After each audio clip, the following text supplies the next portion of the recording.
So I'm with Oven 51. My brother is Kevin over here, who set this whole thing up for me. It's probably his fault I'm late tonight.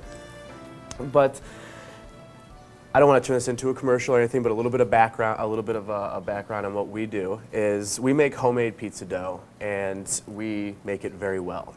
And we started going out to these different retails, and we started selling it to IGAs and the restaurants. And my expertise came from, I had culinary arts background.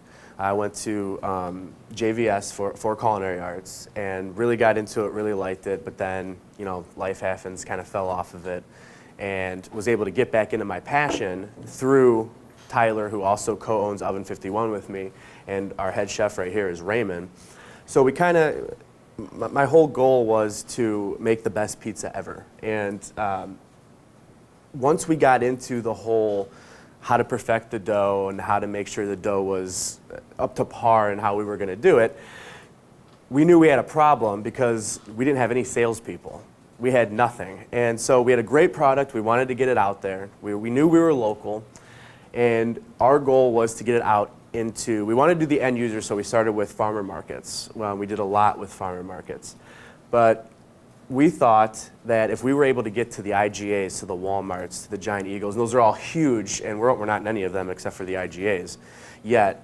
We have a couple meetings with Walmart coming up. But we knew that we had to sell our awesome, amazing product. So Tyler, I was working at Gemco Medical, which is, they do diabetes supplies. So Tyler said, hey, you helped me perfect the dough. Can you come and teach me how to sell? Or because I had a sales background, I said, can you come and teach me how to sell now? I said, I don't know how to teach anybody how to sell. And he said, but I need some help because I've had 3 meetings, and these people have all said, we like your product, we think you're good, but you're just not a fit for our store. And we're thinking, you're IGA, how can we not be a fit for your store? We're a food product, and we're a good food product. How can we not be a fit? So Tyler, I ended up actually jumping ship in Gemco Medical, and I ended up being, at the time, president of sales at Oven 51. So I talked to him and I said, there's got to be a way, if we sit down between 3 of us, there has to be a brain, and we have to be able to figure out how we can get on these shelves and how to stay on the shelves. Because that's ultimately what we wanted to do. I don't know how many guys here have sales background or how important sales is inside the company, but one thing I learned through Gemco Medical and my different ventures when I was working at different companies was I was always taught, and I still believe it, and I taught it to Tyler and I taught it to a couple other people inside the company, that sales is the most important. That's it. Sales is what makes a company. Nothing happens off the line until a sale is made. And with that kind of knowledge, we kind of thought, if you're not a good salesman, or you can have the best product in the world, but if you're not a good salesman, you're not going to get on any shelves. It doesn't matter how local you are, it doesn't matter how big you are, it doesn't matter how nice you are. You have to be a good salesman. People look at salesmen as these evil, car dealership vulture people. And that's not true, because sales has evolved and changed over the years. A lot of these, you hear the hard sale, do the hard sale. That's not a thing anymore. People don't do the hard sale. Now it's all about building relationships, the networking, FEBE, stuff like this is really where salespeople begin to shine. That's where you're able to make these connections and these relationships. Distinct Clee, who has been here before, and I don't think they're here today. I don't see them. But Distinct Clee we met them at a networking event, and through them we were able to build an amazing relationship. And it's because of places like this that the sales has evolved and changed in a way where now you're not being a pushy salesman anymore.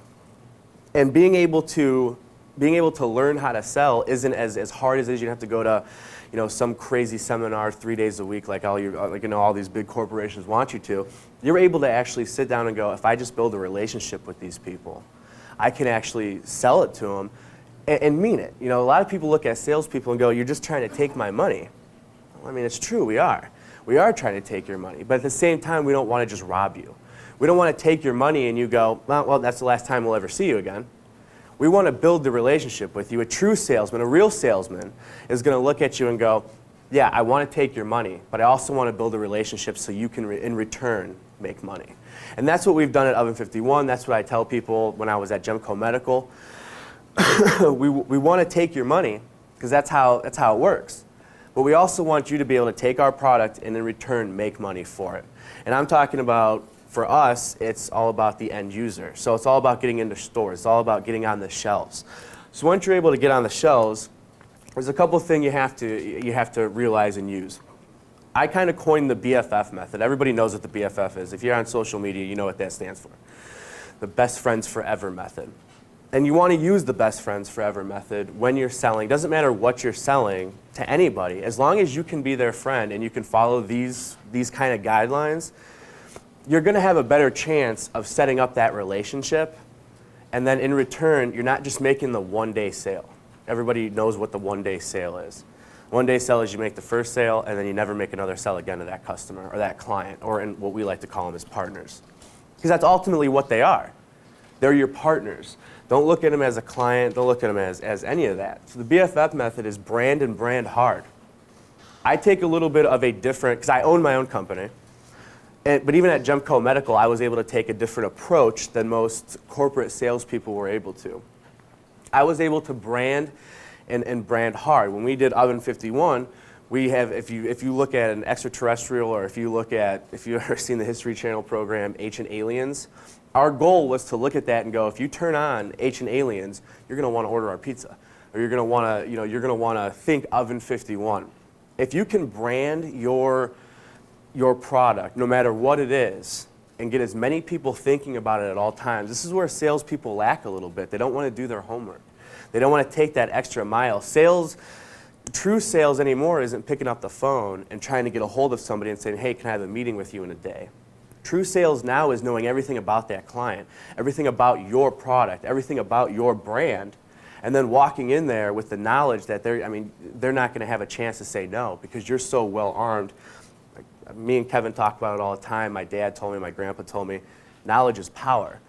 And the more knowledge you have about your product and about their company, you're going to have that opportunity to sell that much. It'll be a lot better of a situation when you go in there than if you didn't have any. Finding your market is also another part of the BFF method. Not everybody's going to have the same market. We thought for sure we were going to be an awesome fit for Walmart. Walmart didn't think so. Walmart still doesn't think so. But we know that what we've done is we were able to narrow our market, so we weren't going to good fit for Walmart. All right, so where else can we go? We're local. So then we started to think on a smaller, I guess, bigger scale is, what about all the IGAs, Sparkle Markets, all the good old country stores that Lorain County has to offer? And they have a lot to offer. It's not just your big box. People only think big box anymore, but it's not that. So we found our market. We said we can go to the biggest place, and we can go and say, we want to be in here. That's our end goal ultimately, is to be in there, but we got to have proving ground, right? We got to have our proving ground first. So we found our market. As a salesperson, one of the biggest things you're going to have to do is, no matter what you're selling, you have to find your market and research it. Because a lot of these people, especially when you're dealing with corporate, they don't care who you are, they don't care how well you golf, they don't care. And it's sad to say that, like, when we were dealing with Giant Eagle, and we got the meeting with them, we talked about it, and the first thing they asked was, it wasn't about sales, it wasn't about how good is your product, it wasn't about any of that. It was, what can we make a markup on? I said, you can mark it up however much you want. We sell it for $3.50. You can mark it up however you want. That's not how these smaller stores work. Your IGAs, your Sparkle Markets, your restaurants, they legitimately care about the people. So finding your market, if you're local and you're in your local sales, your market is in Lorain County is enormous. It doesn't matter what you're selling. It's huge, because we found out that if you're local and they're local, you're a good fit. They care about you. You care about the customers, the partners. We found out that a lot of these salespeople want to go big or go home real quick. That's not how the selling game works. It's not how the market works. It's just not how anything works anymore. You can't just jump into something and go, I'm going to go extremely big. We're going to get into every single Walmart, every single Aldi's, every single Save-A-Lot. Shrink it. Find your market. Know which one is good. And then find your target. Finding your target and finding your market are two completely different things. My target was IGA. It was one single IGA. And when we went in there, I went in there with the mind frame, with the mission to say, I don't care about any IGAs, I don't care about any other spark, I just want in here. Can I just be in here? And once you find your target, and you realize that you don't have to be, you take it one step at a time. Each target is going to have a specific way or a specific method on how they stock their shelves. For us, it's how they stock their shelves. If you're selling, it doesn't matter what you're selling, each target's going to have a different way than somebody in your market. So if you're able to find them, and you're able to do it, and you're able to do it properly, you're going to build long-lasting relationships. You're going to have a best friend forever if you do it this way. Once you find your target, it's time. It's the prepare for the war. In my opinion, when you look back at what you do in the conference room, or when you're a big business, you're either having meetings. If you're a small business, if you're local, you're having meetings with somebody. People call that a battlefield, and I've taken that, and I really believe that. It's a war out there when you're a salesman, and it's not a pleasant war at all. Nobody likes a salesperson when they first walk in. Nobody does. This is a true story, you can ask Tyler or Kevin. When I first started Oven 51, I had a door-to-door salesman. Has anybody ever had to deal with a door-to-door salesman before? I thought they were a myth. But they came to my house, and I mean, that shows my age. I came to a house, and this guy was selling vacuums to me. And I was like, oh my God, this is real, this is happening. So I invited him in. And I don't know why I invited him in. I think my wife was there, and she was like, oh, what's he selling? I said, you don't ever ask that question. And so he's peeking his head in, and he pops in, I'm selling vacuum cleaners. And I'm just dumbfounded. And she goes, well, we don't want any right now. And immediately, the first thing he says is, but let me show you how it works. And while he's in my house, he's taking all these things off.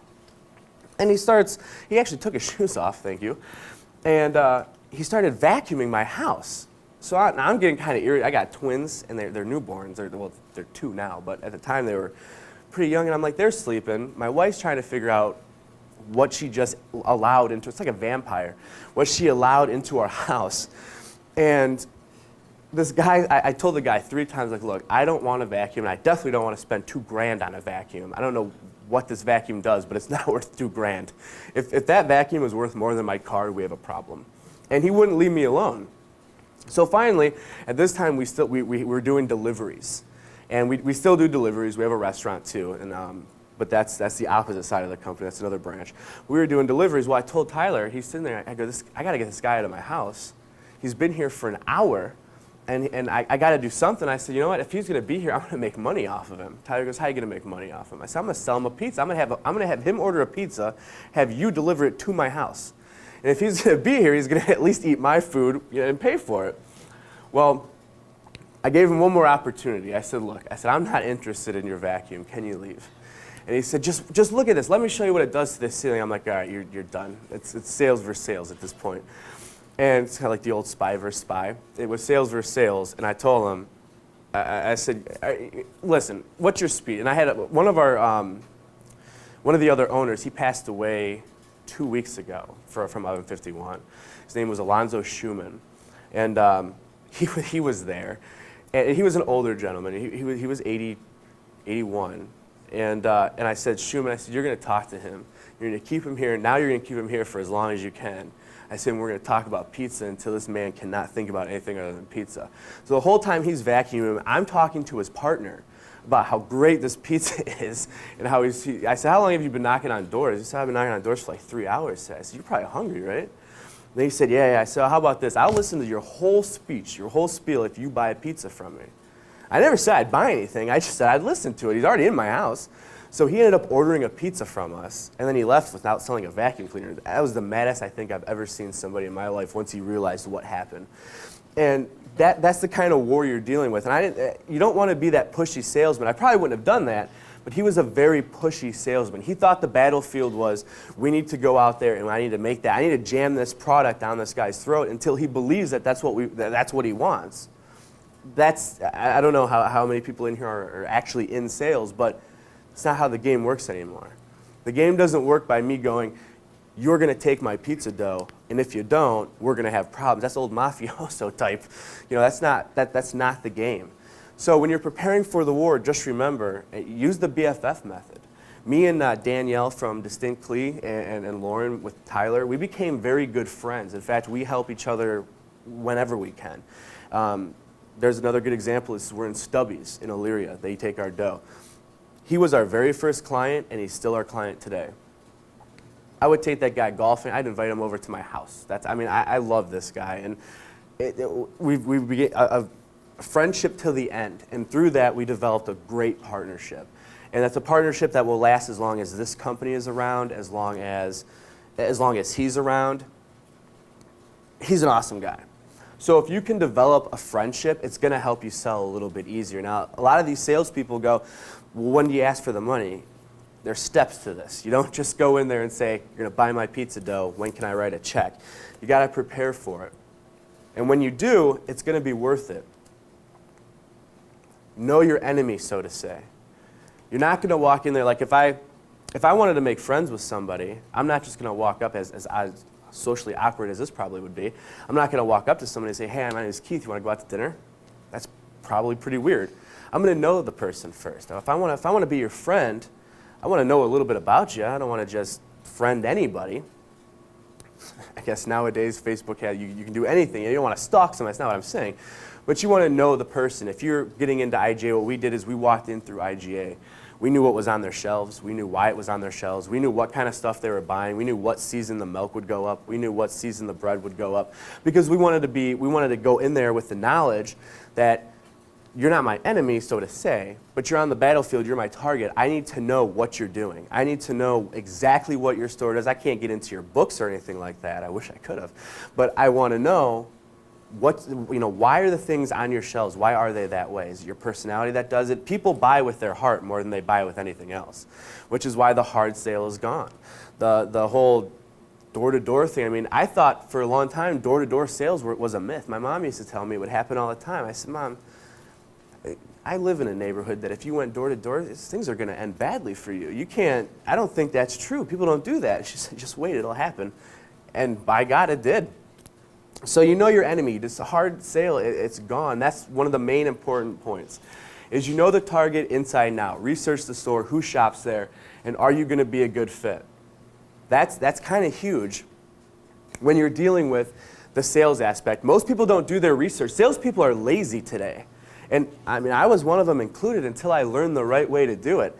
I was a lazy salesman. They would give me a bunch of leads at Gemco Medical and say, here you go. What am I supposed to do with these? Well, call them. I know nothing about these people. You want me to just call these people and say, hey, I'm Keith with Gemco Medical. You want to buy a diabetes pump? Who am I to somebody else? Who am I to Abbott or these other big corporations that are out there selling these big diabetes pumps? That's not how it works. If salespeople would take the initiative and say, I want to go into IGA or I want to go into these Sparkle Markets or whatever restaurant you're in, if they would take the initiative and go, there's no reason in calling this guy because they haven't brought in a new product in 3 years. What do you think? Like I said, you can have the best product ever, but what are the chances they're going to take my product if they haven't taken a new product from anybody in 3 years? Now I just wasted a phone call and now I'm not efficient. And that's why I try to, I express that to my team. You're not going to be efficient if you don't do your research. I'd much rather have you do your research because sales is not a 9-to-5 job. Most people think it is. Most people think sales, you start at 6 and as soon as the boss is out of the office, you're done too. It's not like that anymore. And at the sale, same thing. It goes hand in hand. If you can research and you can figure out exactly what that store is, inside and out, you want to find out how many square foot it is. You want to find out everything you can. Do they have employee layoffs? Those are all important things when you're dealing with trying to get your product in there. When we went into IGA, I think I bought more, probably way more stuff. I was coming home, my wife was getting mad. Because every time I went to IGA, I didn't want to think I was a creep. So I would buy something, whether it be a candy bar or something. I probably paid a couple of their salaries just because I wanted to see what was in there and why it was in there. And I would ask questions. Why do you have, one of our competitors is like that IGA Great Value stuff. It's not quite the Walmart Great Value, but it's their own mix, and it's like 10 cents per, they mark it up so ridiculous. But I would ask them, why do you guys, why is this here? Is there a reason that this product is right here? Oh, this is the highest foot traffic, they would say. Well, that's good to know. And they had no idea who I was. I didn't even go in there to sell yet. But it was good to know that their products take basically care of the highest foot wherever there's going to be more people, that's where every retail store puts their name brand stuff. Not like Kellogg's or anything like that, but their brand, like the Aldi's brand. If you've ever been to Aldi's or not, you know that Aldi's will direct you purposely to their stuff and no one else's. They hide Kellogg's, they hide all that other stuff, but their stuff they will direct you to. So if you do your research, you're able to say, okay, let me show you how your highest traffic area, you're making this much, you can mark up mine this much. Look how much more you can make if we work together as a team. That's all good information to have when you're jumping in there, when you're jumping into a sale. And then once you've done your homework, it's time to strike. And you've heard strike while the iron's hot. There's no such thing in sales. It doesn't exist. Your iron will never be hot. Your iron is as hot as you make it. And as a salesperson, I've realized that I'm either going to have a cold iron for weeks at a time, or I'm going to be able to, and it happens. There's ups, there's downs, there's roller coasters. It's ridiculous. It's like a Cedar Point roller coaster out there when you're dealing with sales. Rejection is horrible, and no one likes to hear the word no. That's why I'm married. It's ridiculous. But once you do your homework and you get in there, it's not as hard as it was. It wouldn't be as hard if you went in there and just actually had a legitimate cold call. Everybody knows the cold call. Everybody hates the cold call. If you're in sales, it's one of the worst things ever. The boss says it's Monday, do cold calls. And you're like, I'm not doing those. It's horrible. I'll pretend, you call in the time and temperature, pretending you're talking to somebody for 2 hours. You don't have to do these cold calls. You can go back to account maintenance. But once you do these, cold calls go away. The boss says, go do cold calls. You already got a list of 60 people that you've already researched, on a month time, that you've researched, these cold calls are gone. They don't exist, and now you're more comfortable getting into the sales aspect of it. You're more comfortable actually getting into your product. And a salesperson, believe it or not, has to be somewhat passionate about what he's selling. Have you ever seen, like, the vacuum cleaner guys? I don't think they really knew what they were selling. I don't think they really cared. I think they were there, they wanted to make money, and they thought, okay, we're going to go door to door. It's the easiest way to do it. We can hit a quota of 60 doors in 4 hours. If they threw everybody out like I did, they would have hit 2. But that's their quota. You don't want to do that. These cold calls, and people are going to disagree with me, but if you're a boss and you're a manager and you're doing sales, don't give your people quotas. How many quotas do I give you guys? I don't give any quotas. I'd rather have 5 quality calls than 40 calls a day. I'm wasting his time, I'm wasting my time, and the people he's calling are getting mad, and then they look at Oven 51 in a very, very, very bad manner. They don't like us when you're trying to tell them, hey, look, you need our product, and they're going, we've called 16 times in the past year. I don't need anything from you. And I don't want anything from you at this point. And that's going back, revert, don't go to the hard sale. Then once you do your homework, you're going to call and get the gatekeeper. How many people know what the gatekeeper is? They're not, I don't like them. They're not, she's doing a job, he's doing a job. The gatekeeper, we know it. But they're still the worst thing in sales. Getting past the gatekeeper is like running a marathon and finishing first if you're a salesperson. It is the most joy you will ever have besides having kids. You know you got out of them. You know you got through it, and you're getting ready to go to the decision maker. The gatekeeper, that's a whole nother story that we can, maybe I'll come back and we'll be able to speak again on it. But once you get to the gatekeeper, this is when being personable happens. You're not at the decision maker. Don't ever confuse a gatekeeper for a decision maker.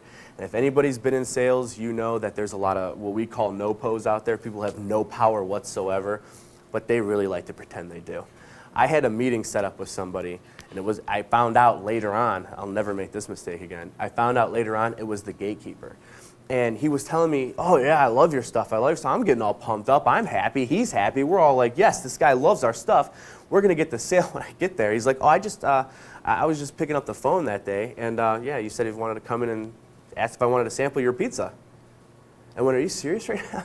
Like, yeah, do you have any decision? Do you have any, who's the guy I should talk to? Oh, his name's Ken, he's not here. What position do you have in the company? Well, I mean, I'm kind of like the assistant manager. I don't even know what that means. What do you mean kind of like the assistant manager? So that was a big waste. But it was because I got to him and I wasn't able to identify if he was a no-po or not. And that's something me, Tyler, Raymond, John, when Travis was with us, Travis, I spend more time talking about how to identify a gatekeeper and how to get out of it if it is a no-po, because a lot of these no-pos, you're going to be talking to them on a daily basis anyways, trying to get to the guy that's making the decision. So you might as well develop some kind of friendship with them. I mean, I'm not saying take them out to a ball game, but talk to him about something, talk to her about something, because 9 times out of 10, that's your worst enemy. And believe it or not, even though they have no power, the gatekeeper must at least have some type of respect for them, because they're the one answering the phones. So once you call and get the gatekeeper, identify them, figure out real fast if they're a no-po or not. And if they are, I mean, great.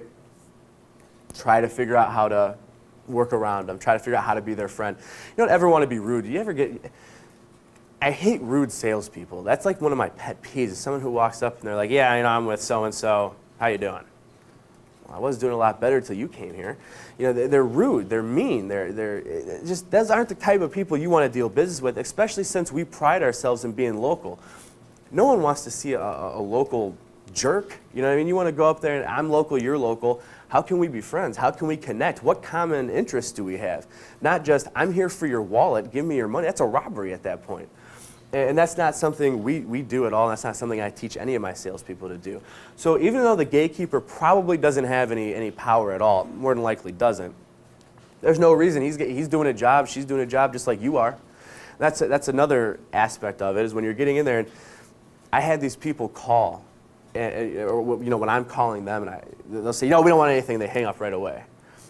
That's another side of it. If you're a business owner and you're getting salespeople and they're calling you, try not to be mean to us. We got a job. We're just trying to do a job too. I hate getting.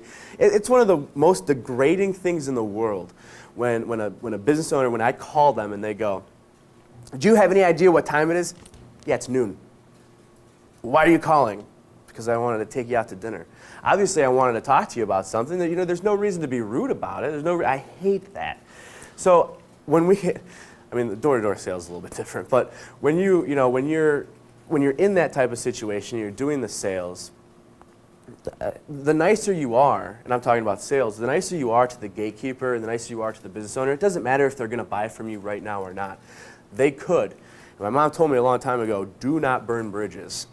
Same thing in sales. Just because the person doesn't buy from you right now doesn't mean, A, he was being mean to you, or he doesn't care about you, or he doesn't like you. It just means right now they can't. There's been legitimate times where there's companies that have said, we want to buy from you. I'd pay out of pocket if I could. We just don't have the funds for it. 2 months later, we ended up in IGA. That was one of the IGA ones. We want to do it, we just can't right now. And if I would have been, the old pushy salespeople and trying to get the hard sale, they would have left. They would have never talked to me again. So being nice goes a long, long, long, long, long way. So once you call and get the gatekeeper, try to be nice to them. They don't have any power, but at least they have some type of respect because they are where they are. Nobody answers the phone in a business without having respect from the boss. It just doesn't happen. That's your front, that's your face, and same thing with us. I would never have my 7-year-old son answer my phone for me at 11:51. It would be very horrible, very bad. Same thing with the gatekeeper. So just be a friend. Be a friend when you're dealing with the person. When you get through the gatekeeper and you're dealing with the person who has all the decisions, be a friend. People like to buy from their friends. I mean, that's why Facebook is huge. Nobody goes up to a stranger and says, hey, I got my son's doing, selling these cookies for Boy Scouts or whatever. Buy from me. The first thing they do is they go to their parents, they go to their grandparents, they go to friends they know. It's easier. It's a lot easier to ask somebody for money if you're friends with them. It just is. It's just the way. It's weird. And then some people say, "Well, I'll never ask my friends for money." That's not true. We've all done it before, and it's a lot easier to ask your friends for money. Growing up, and I'm the older brother, by the way, but growing up, I would ask that kid for money on a daily basis. Hey, man, can I have like $5? I need to go to a movie or something. And eventually got to the point where, go get a job. I don't know what you're doing, but you need to get out.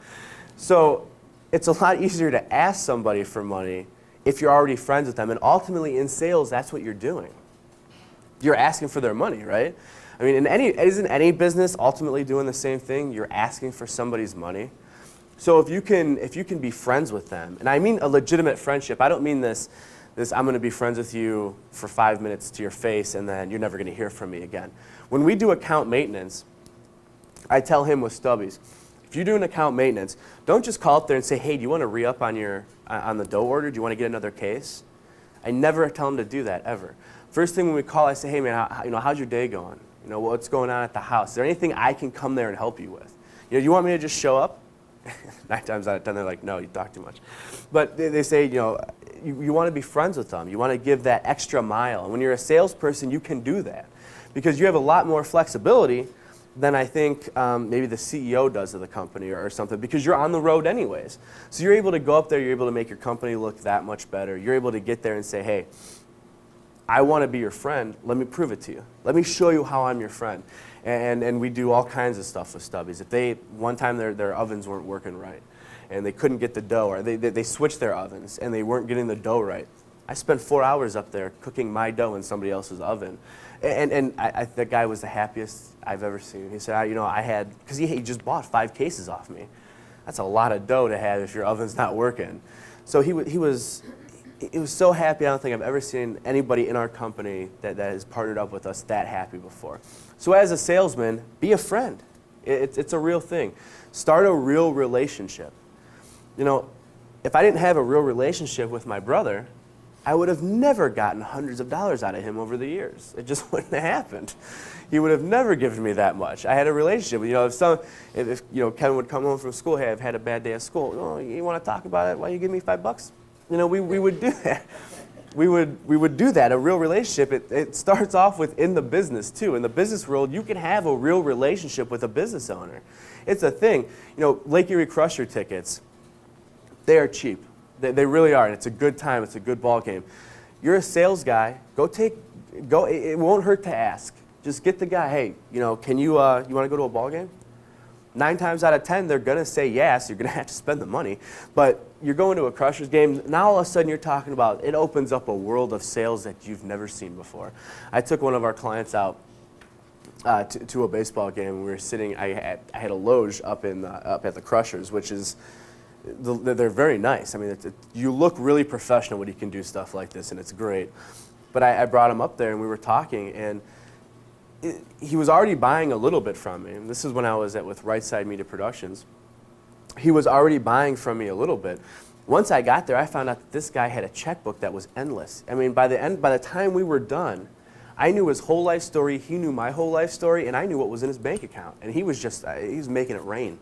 By the time we were done, he was buying advertising, he was buying commercials, he was buying everything he possibly could. But it's because we started a real relationship. And I didn't sell him anything he didn't need, because then they'll never come back. That's the part. If you can start a real relationship and you're friends with them, they're going to come back. That's that's why I could come back to Kevin. I know I could come back to him. He's my friend. He's my brother. He doesn't have a choice. He's kind of stuck with me, and he still is. If you can make them feel stuck in a good way, you're going to have lifelong commitment. And that hard sale that everybody dreads and everybody freaks out about is gone.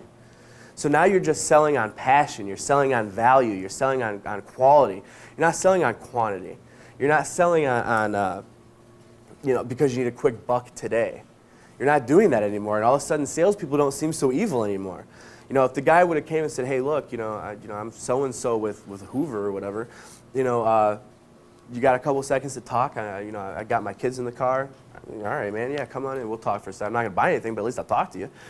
If I need a vacuum, I'll at least keep you in mind. But that's not what happened. I mean, it was like a robbery. I was scared. And you don't ever do that. My wife, we're still talking about it. So start a real relationship. Be real. That's the one thing. Who wants to see somebody who's fake? How many times have you how many people have that one friend that no matter what they do, for a fact that person doesn't believe anything he's saying? He has no idea who he is.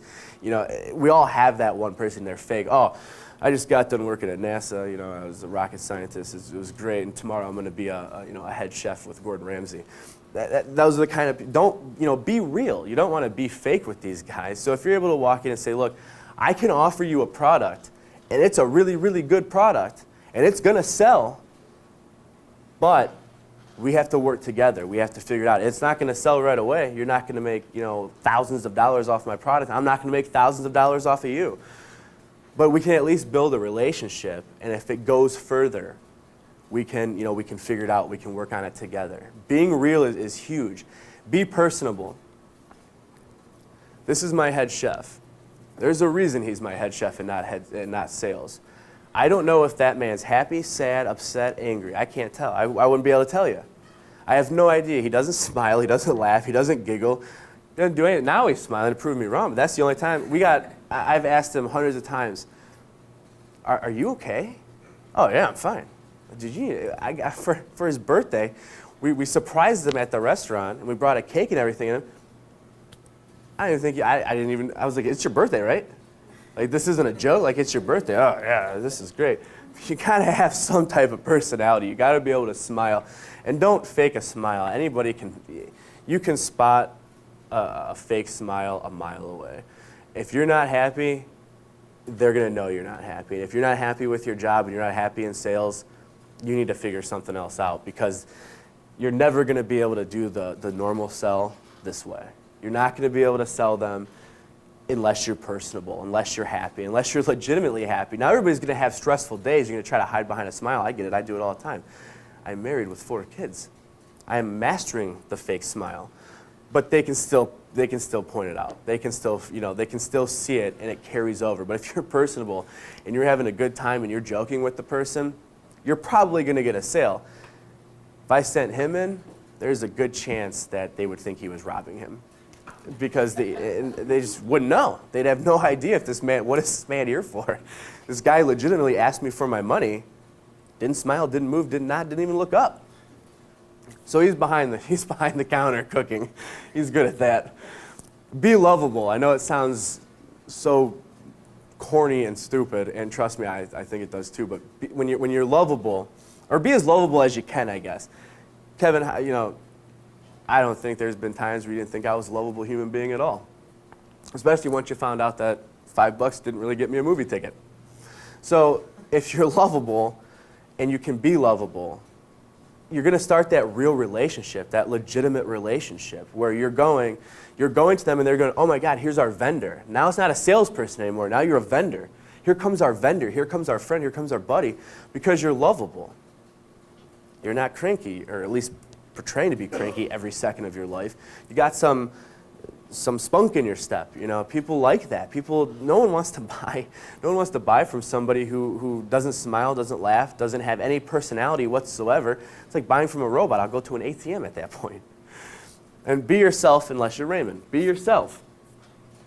Be yourself is probably one of the biggest things ever, and you can have fun with it. There are times when he cooks at the restaurant, there are people that won't order unless he's behind the line, because he actually does take the orders too, and that's because I make a lot of fun. I joke around with him, but he has that attitude where it's my food is the best. Just look at it, and that's being himself. That's a certain confidence that comes out in that.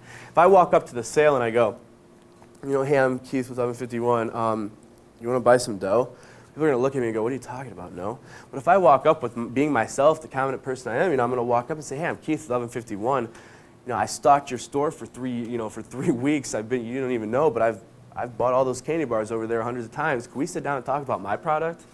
You have no idea the response I get when I say that to people. I told Sparkle Market that I stalked their store, and the guy legitimately, I think he was going to call the cops on me. He was like, are you serious? He's like, he's like, you're casing it? I said, yeah, I was casing off the joint. I've been here about 3 weeks. He said, I see you buying stuff all the time. And I said, well, yeah. I said, but that's because I want to be on your shelves. He goes, excuse me? I was like, well, let me start over. I go, I'm Keith with Oven 51. I have a dough product. And then we actually have a really good relationship with him. But he said he'll never forget the guy that came in and cased out his joint to take his money legally. And that's I myself, I have fun at sales, because, some people go, I don't like talking in big groups. I say the bigger the better. I don't, if I have a meeting with somebody and they say, oh, is it okay if we bring in, this guy? Bring them all in. Bring your employees in. Let's have a day. Let's go on a retreat. I don't care, but let me chat with you. Let me talk. And I've always been like that, I guess. I'm a talker, and people either love it or you hate it. I don't know. Kevin hates it. Raymond hates it. But the people, when you're making the decision to be yourself when you sell, you get a lot more done from it. They realize you're real. They realize that you're a legit human being too. You have a job just like I have a job. So just these little quick tips when you're selling, it makes a world of difference. If you're stuck in a sales rut, don't freak out. It happens all the time. Sales is worse than the stock market. You think you're good, you're not. You think you're good, you're not. You're hitting quotas 1 month, you're not hitting quotas. You haven't hit a quota in 2 years, you might have a problem then. But if you're not hitting quotas, it happens. And then you got to close the sale. This is the only part that matters. You're either going to walk out of there with a friend, a partnership, and a relationship, or you're not. And if you can close the sale, it's like running the marathon. You got past the gatekeeper, now you close the sale, you're going home, and everybody's in a happy, happy mood. But you can't close it if you don't ask for it. This is the #1 problem that all salespeople have. When I was training people at Oven 51, they have the problem, well, how am I supposed to close the sale? What'd you say to the guy? Well, I told him this, this, and this, and okay. What else did you say to him? Well, that was it. You never asked? Never asked to tell the guy, hey, are we going to do this? Is this our partnership? Can we, where's the check? You want to sign here? You never asked any of that? Salespeople have, it's weird. It's like 8-ball envy in pool. You're the greatest pool shooter in the world, but you can't knock the 8-ball in. People can't ask for the sale because no one likes to ask for money. It doesn't matter who you are, you don't like to ask for money. But you start to realize that when you're closing it, you have a relationship with them. You're showing them value. You're giving them a quality product. You believe in your product. So therefore, it's not hard to ask once you can figure that out, that you're not just asking for somebody's money. You're legitimately giving them a product, and you're saying, hey, can we do this now? Can we close it? Can we move on? Another one that was real hard for me was be prepared for rejection and overcome it. Oh, I hated it. I heard no 930 times, and that was in a week. It was horrible, and I don't know how you deal with it now, but there were times, I play a lot of poker, and I play online poker, and there's a thing called a tilt room. Does anybody know what a tilt room is? Tilt room is when you got beat on, you had 3 of a kind on kings, and somebody pulled 3 of a kind on aces out on you. And you go to this room and you beat everything in this room until you're calm again. Because you can't play poker if you're tilted. You can't play poker if you're crazy. So what me and him did is that he was getting these big problems. He said, I'm getting told no every second. I started seeing him get mad. I started slamming the phone. I said, what are you doing? Well, I keep getting told no. I said, go outside. I got a tree. Take a baseball bat and just hit it. The worst thing you're going to do is break your hand. I go out there and hit it. I said, don't get mad. Go out there and beat everything you possibly can up. He went out there, beat everything he possibly could up. He came back all sweaty. I said, you all right now? And he said, I think so. I think I'm going to be good. And he got back on the phone, and it was like all those no's never happened. Find your tilt room. Everybody's got a tilt room. And I'm not saying you have to go and beat things and break things, but everybody has a tilt room. And if you can overcome that rejection, and you can be prepared for it because you know it's coming. No one bats 1,000 for very long. You know it's coming. So if you can overcome that rejection, find your tilt room, you're just one more step closer to that yes. And then don't give up is the biggest thing. Salespeople, how many salespeople do you know that just give up?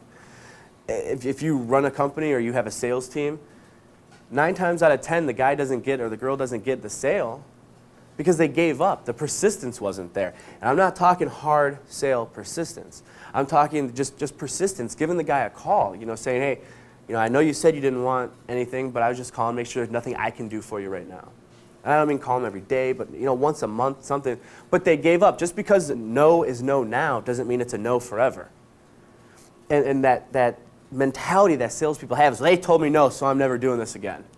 Well, that's not good, and you're not helping my company out if that's the way you're going to think. Because if you don't give up, you're one step closer to yes. Everybody will tell you sales is a number game.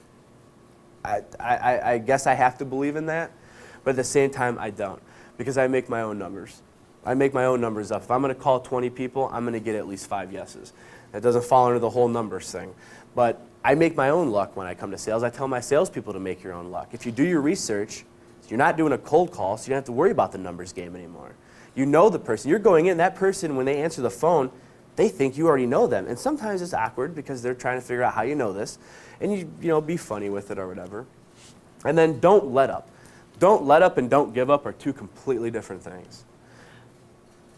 what I mean by don't let up, and it happens many times, is you get somebody who you hear, I want to, a maybe. Let me call you. Yeah, sure, I'll call you.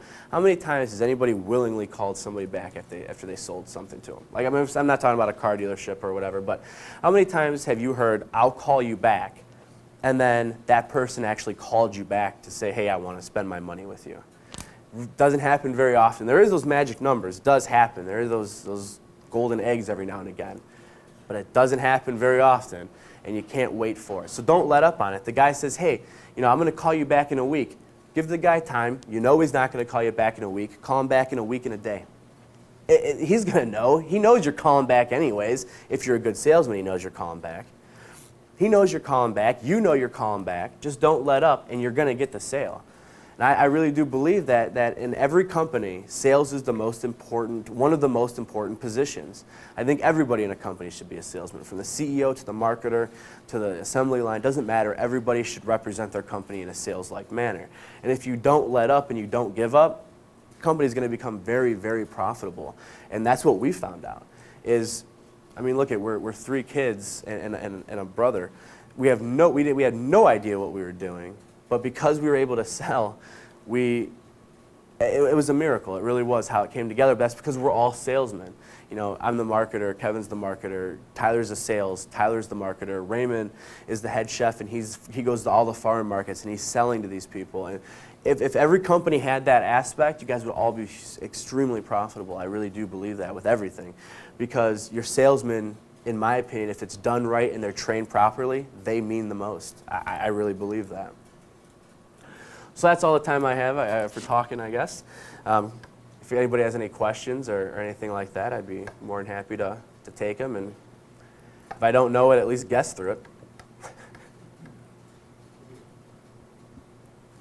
Why did Walmart think that you were not a proper fit? They thought we were too small. They said, first they asked me for a copy of my sales report for 2016. And I said, well, I thought that was kind of weird off the bat, but then I talked to a couple other people. I have people I go to when I don't know something, like my uncle, and I said, they just asked me for my sales report. What's that about? And he goes, well, they want to know that you have a following of some sort. So when they put it in, well, I showed them the sales report, and they said at this time, we just believe that even if we did just one test, like we just put you in one Walmart, we really believe that you're just too small. And I threw every sales tactic I possibly could at them. I said, well, how do you know we're too small unless you try it? Are you going to advertise? We'll advertise. And they just said, until you hit, they actually wanted us to hit 300,000. We're nowhere near that. When you hit 300,000, that's a month. When you hit 300,000 a month, then we can talk. I said, that's not local at that point. You know what I mean? There was no local that I know of that's hitting $300,000 a month and saying, hey, come in here. So it was bad, and I don't think we're going to hit it. But I email him. I email him once a week, and I'm constantly saying, hey, man, we're not at 300,000, but we sold 2 cases today. So he knows us, and he doesn't like me, but that's the only thing I can do. It's the only thing I can think of doing is to show him that just because we're not multi-millionaires in our company, when it's Walmart, we care about the product just like you guys say you do. Why not throw something local in a couple test stores? I'll get them. Next time I come to speaker, I'm going to tell you the story about how I got Walmart.